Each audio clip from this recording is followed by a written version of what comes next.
This is the viscera of heart.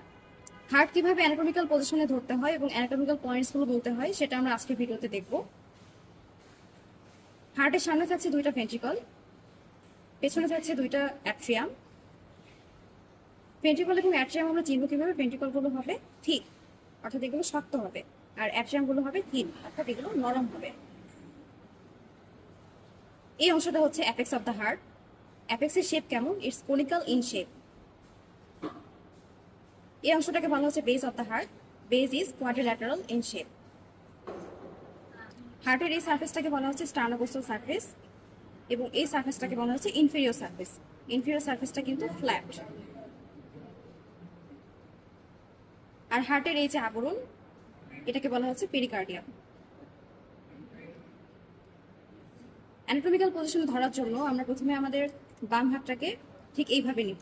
আমাদের হাতের এই পোর্শনটা থাকবে এই দিক বরাবর এবং থামটা থাকবে সামনের দিক বরাবর।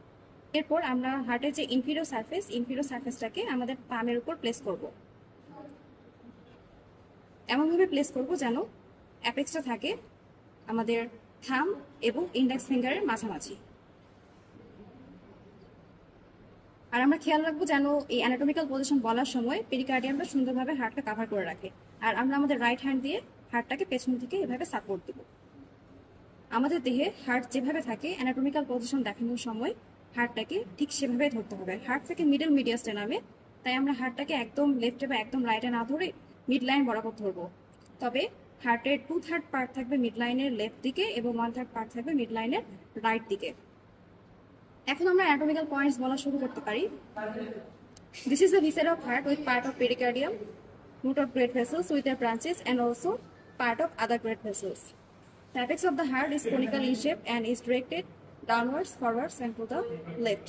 In the living condition, it is directed in the left fifth intercostal space, just medial to the midclavicular line. Base of the heart is quadrilateral in shape and is directed upwards, backwards, and to the right. Sternocostal surface is convex and is directed forwards and upwards. Root of the great vessels lies above the heart.